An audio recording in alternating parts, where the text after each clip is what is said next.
11 মাসে 4 অগস্ট অভ্যুত্থানের পূর্বে কারাগারে বন্দী ছিল ৮৮,০০০, আর অভ্যুত্থানের পরে ২৮শে জুলাই মানে জুলাইয়ের লাস্ট তথ্য অনুযায়ী এখন কারাগারে বন্দী আছে ৭৭,০০০। অভ্যুত্থানের পূর্বে ওই ধরনের তো কোনো অস্বাভাবিক রাজনৈতিক পরিস্থিতি ছিল না, তাও কারাগারেই কেবলমাত্র বন্দী ছিল ৮৮,০০০। আর থানায় ডিবি কার্যালয় আই থিঙ্ক ওগুলো তো কারাগারে হিসেবে আসে নাই। তাহলে এটা একটা প্রমাণ করে যে যেখানে এই গণ অভ্যুত্থানের পূর্বের যে ধারাবাহিক আন্দোলন জুলাই অগস্টে আমরা যাদেরকে দেখেছি রাজপথে অস্ত্র হাতে রামদাও হাতে মানুষকে লাঠি দিয়ে পিটিয়েছে, অমানবিক নির্যাতন করেছে, তাদের মধ্যে তো অন্তত আমরা ভেবেছিলাম অন্তত ১,০৫০ কে গ্রেপ্তার করে বিচারের মুখোমুখি করা হবে, কিন্তু কয়টা মানুষকে গ্রেপ্তার করা হয়েছে?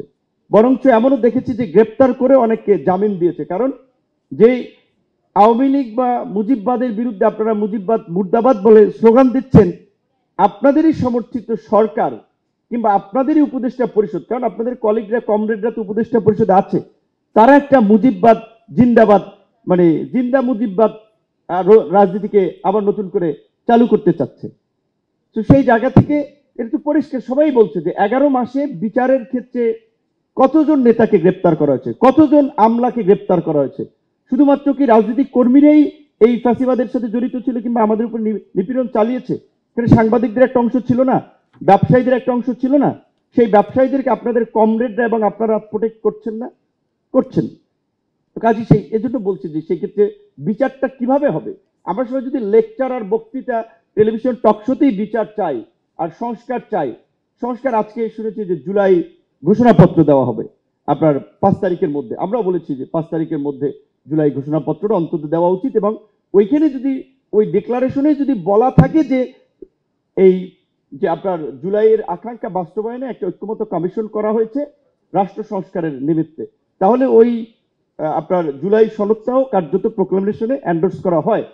সেই জায়গা থেকে আমরা বলেছি যে সনদের ক্ষেত্রে 2-4 দিন সময় বেশি লাগলেও ঘোষণাপত্রটা আপনারা 5ই অগস্টের মধ্যে দেন। কিন্তু 3টা পার্টি ব্যতীত বিএনপি, এনসিপি এবং জামাত কোনো পার্টিকে ড্রাফট ফাইনাল কপিটা পর্যন্ত দেওয়া হয়নি। এইটা নিয়ে এখানে লুকোচুরি করা হবে ভাই?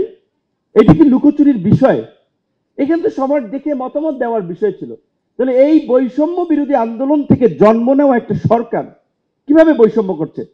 এবং আপনারা দেখেছেন এর আগে মিটিং করে উপদেষ্টারা বলছেন 4টি দলকে আইডেন্টিফাই করে দিচ্ছেন যে 4টি প্রধান রাজনৈতিক দল, এবং স্পষ্টতই অভ্যুত্থানের পরবর্তী সরকারের দ্বারা অভিযোগ থাকবে যে তারা একটা রাজনৈতিক দলের দ্বারা পক্ষপাত দুষ্ট কিংবা তাদের আচরণ বায়াসড আচরণ হবে।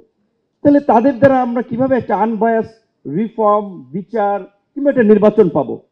আমি ব্যক্তিগতভাবে খুব সন্দেহ সংশয় করছি যদি খুব আর্লি ইলেকশন হয় তাহলে আগামীর নির্বাচন হবে বাংলাদেশের ইতিহাসে সবচেয়ে সংঘাতপূর্ণ নির্বাচন।